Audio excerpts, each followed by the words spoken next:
সুপ্রিয় শিক্ষার্থীরা, আশা করি তোমরা সবাই ভালো আছো। আজকে আমি তোমাদের নবম এবং দশম শ্রেণীর জন্য একটি মজার একটা টপিক নিয়ে আলোচনা করব, যে টপিকটা তোমরা সবসময় মুখস্থ করে ফেলো কিন্তু মনে রাখতে পারো না। এই জিনিসটা এমন একটা বিষয়, যে জিনিসটা খুব ট্রিক্স, একটা ছোট্ট কৌশল জানলে আমরা সহজে এগুলো মনে রাখতে পারবো। তো বিষয়টা হচ্ছে যে কি, রসায়ন বিজ্ঞানের মধ্যে যতটুকু আইসো সম্বন্ধিত কথাবার্তা আছে, মানে আইসো শব্দটা রিলেটেড আছে, এই আইসোগুলো নিয়ে আমি একটু সাজিয়েছি। আইসোটোপ, আইসোবার, আইসোটোন, আইসো ইলেকট্রন, আইসো স্টার, আইসো ডায়াফার এবং আইসো মার। মানে আইসো শব্দ যেগুলোর সাথে রিলেটেড আছে, আমি সেগুলো সব এখানে নিয়ে আসছি। তো তোমাদের সহজে এটা মনে রাখার কৌশলটা আমি একটু দেখাচ্ছি কীরকম।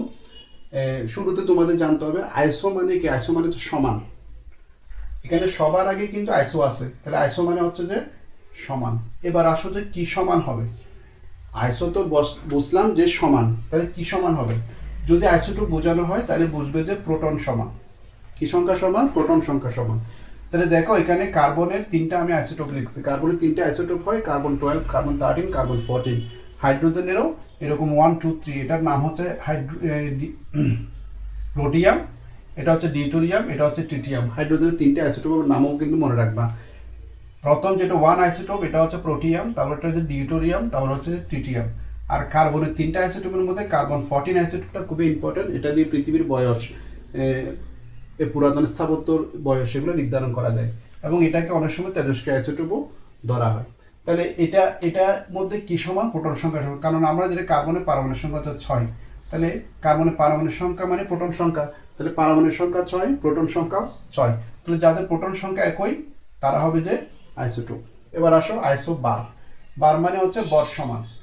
তো বর কীরকম? যেমন দেখো আমি এখানে দুইটা পরমাণু লিখছি, একটা পটাশিয়াম, একটা ক্যালসিয়াম। উপরের সাইডে যেটা লিখছি বাম দিকে উপরে, এটা হচ্ছে যে বর, আর নিচে যেটা লিখছি এটা হচ্ছে তাদের পারমাণবিক নাম্বার বা সংখ্যা। তাহলে potassium 19 number, calcium 20 number.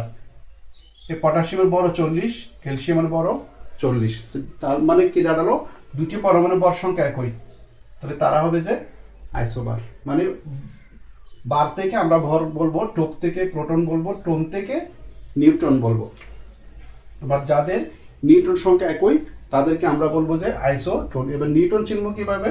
Proton বর সংখ্যা থেকে প্রোটন সংখ্যা বিয়োগ করলে যেটা পাবো এটাকে বলবো নিউট্রন সংখ্যা। যেমন মনে করো 32 থেকে 16 বিয়োগ করে 16, 31 থেকে 15 গেল 16। তাহলে সেক্ষেত্রে আমরা পেয়ে গেলাম যে এদের নিউট্রন সংখ্যা সমান, সেজন্য এরা হবে যে আইসোটোন। এবার আসে আইসো ইলেকট্রন কি? আইসো ইলেকট্রন মানে হচ্ছে ইলেকট্রন সংখ্যা সমান হবে। ইলেকট্রন সংখ্যা সমান হবে কীরকম? যেমন ফ্লোরিন মাইনাস। ফ্লোরিন মাইনাস কখন হয়? যদি কেউ ইলেকট্রন ত্যাগ করে, ইলেকট্রন যদি সে গ্রহণ করে তাহলে ফ্লোরিন চার্জ হবে নেগেটিভ। সেহেতু ফ্লোরিন একটি ইলেকট্রন গ্রহণ করেছে, তাহলে তার উপরে একটা মাইনাস। আগে থেকে তার ইলেকট্রন সংখ্যা ছিল 9, এখন একটা গ্রহণ করেছে মানে একটা যোগ হয়েছে তার, তাহলে সেক্ষেত্রে ইলেকট্রন সংখ্যা হবে 10। এখানে অক্সিজেনের পারমাণবিক সংখ্যা বা ইলেকট্রন সংখ্যা হচ্ছে 8। নিউট্রালে সে যখন 2টি ইলেকট্রন গ্রহণ করছে তাহলে 10। আর নিয়নের পরমাণু সংখ্যা, এটারও ইলেকট্রন সংখ্যা 10। তাহলে এখানে প্রত্যেকের ইলেকট্রন সংখ্যা 10। তাহলে যে সকল মৌলের ইলেকট্রন সংখ্যা একই হয় তাদেরকে বলা হয় আইসো ইলেকট্রন। এবার আসো আইসো স্টার কি? নতুন একটা শব্দ, আইসো স্টার। আইসো স্টার মধ্যে পরমাণু সংখ্যা সমান হবে আর সাথে ইলেকট্রন সংখ্যাও সমান হবে। মানে একটা পরমাণু সংখ্যাও সমান পেতে হবে, আবার ইলেকট্রন সংখ্যা সমান হতে হবে। সেটা কীরকম? যেমন কার্বন মনোক্সাইড। কার্বন মনোক্সাইডের মধ্যে কয়টা পরমাণু আছে? কার্বন একটা, অক্সিজেন একটা, 2টা পরমাণু। নাইট্রোজেনের মধ্যেও কয়টা পরমাণু আছে? 2টা পরমাণু। পরমাণু সংখ্যা সমান। এবার দেখবো যে ইলেকট্রন সংখ্যা সমান কিনা। কার্বনের ইলেকট্রন সংখ্যা কত? ইলেকট্রন সংখ্যা মানে আবার প্রোটন সংখ্যা, তাহলে কার্বনের প্রোটন সংখ্যা বা ইলেকট্রন সংখ্যা হচ্ছে 6, অক্সিজেনের ইলেকট্রন সংখ্যা হচ্ছে 8, তাহলে 8 হচ্ছে 14। এবার নাইট্রোজেনের প্রোটন সংখ্যা 7, তাহলে যেহেতু 2টা নাইট্রোজেন পরমাণু, তাহলে 7 যোগ 7, তাহলে কয়টা হলো? 14। তাহলে নাইট্রোজেনের প্রোটন সংখ্যা পেলাম আমরা, নাইট্রোজেন পরমাণুর সংখ্যা পেলাম কয়টা? 2টা করে। আর ইলেকট্রন সংখ্যা, এই 2টা পরমাণু ইলেকট্রন সংখ্যা 14, আর 2টা নাইট্রোজেন পর ইলেকট্রন সংখ্যাও 14। তাহলে যাদের পরমাণুর সংখ্যা এবং ইলেকট্রন সংখ্যা সমান হবে তারা হবে আইসো স্টার। এবার আছে আইসো ডায়াফার।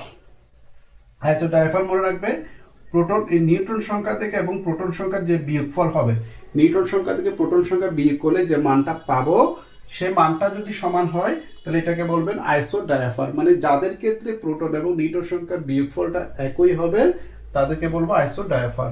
যেমন এটাতে সোডিয়ামের মধ্যে বর সংখ্যা হচ্ছে 23, তার প্রোটন সংখ্যা হচ্ছে 11, বিয়োগ করলে পেলাম 12। তাহলে আমরা এখানে কি কি লিখলাম, নিউট্রন সংখ্যা থেকে প্রোটন সংখ্যা বিয়োগ, তাহলে তার নিউট্রন সংখ্যা হচ্ছে 12। তাহলে এই 12 থেকে যদি আমি তার প্রোটন সংখ্যা কত 11 বিয়োগ করি তাহলে 1 পাবো সোডিয়ামের ক্ষেত্রে। একইভাবে আমরা যদি অ্যালুমিনিয়ামের ক্ষেত্রে দেখি, অ্যালুমিনিয়ামের ক্ষেত্রে দেখা যাচ্ছে যে বর সংখ্যা 27, তার প্রোটন সংখ্যা 13, তাহলে নিউট্রন সংখ্যা হবে 14। তাহলে তার নিউট্রন সংখ্যা থেকে প্রোটন সংখ্যা 13 বাদ দাও, তাহলে 1। তার মানে কি দাঁড়াচ্ছে, এই দুটি পরমাণুর নিউট্রন এবং প্রোটন সংখ্যার বিয়োগফলটা সবসময় সেম হয়। তাহলে সেহেতু এরা হবে যে পরস্পরের আইসো ডায়াফার। এবার আসো আইসোমার শুধু ব্যতিক্রম, এগুলো সবগুলো হচ্ছে যে শুধুমাত্র কার ক্ষেত্রে, পরমাণুর ক্ষেত্রে বোঝায়। আর এটা শুধুমাত্র যৌগের ক্ষেত্রে বোঝায় বা অণুর ক্ষেত্রে বোঝাবে। অর্থাৎ এগুলো বোঝাবে শুধুমাত্র মৌল বা পরমাণু দিয়ে, মানে মৌল পরমাণুর ক্ষেত্রে ইলেকট্রন প্রোটন বোঝাচ্ছে। আর এটা দিয়ে শুধুমাত্র যৌগ বোঝাবে, মানে যে সকল যৌগের আণবিক সংকেত একই, গাঠনিক সংকেত ভিন্ন, আণবিক সংকেত একই, গাঠনিক সংকেত ভিন্ন, তাদেরকে বলবে যে আইসোমার। এবার এখানে আসো একটু, এই দুটি যৌগের দেখো, আমি যদি এটাকে সমন্বয় করে লিখি C2H6O, ঠিক এটাকে সমন্বয় করে লিখি তাহলে C2H6O, দুইটাতে কিন্তু সেম পরমাণু। তার মানে এখানে যতটা কার্বন হাইড্রোজেন অক্সিজেন আছে ঠিক এখানেও ততটা কার্বন হাইড্রোজেন অক্সিজেন আছে।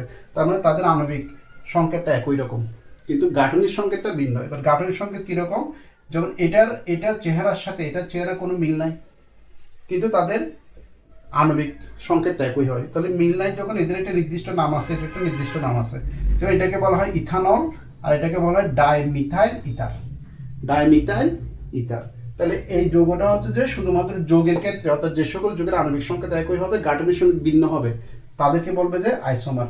আর অন্যান্য ক্ষেত্রে সবসময় সমান থাকবে। দেখো আইসোটোপ প্রোটন, আইসোবার ভর, আইসোটোন নিউট্রন, আইসো ইলেকট্রন সংখ্যা সমান, আইসো স্টার পরমাণুর সংখ্যা এবং ইলেকট্রন সংখ্যা সমান, আইসো ডায়াফার নিউট্রন সংখ্যা এবং প্রোটন সংখ্যার পার্থক্য সমান। ধন্যবাদ শিক্ষার্থীদের।